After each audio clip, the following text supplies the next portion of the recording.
Fundación Bancaisa, en colaboración con la Basílica de los Desamparados, presenta la exposición que se llama Salve, Reina del Cel y la Terra, que es una de las últimas frases del himno de la coronación de la Virgen de los Desamparados.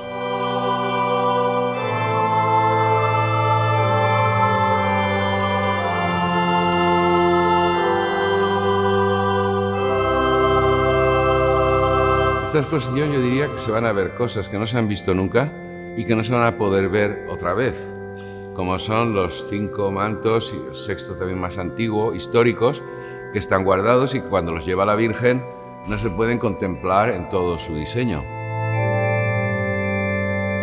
Lo mismo que la corona buena, la que lleva la imagen original, que está allá arriba en el altar y ahora la podemos ver a 1 metro de distancia.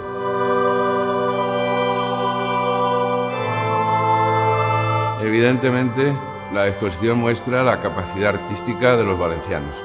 Son todo piezas ejecutadas en Valencia. Demuestra el arte tanto de los bordadores como de los orfebres valencianos.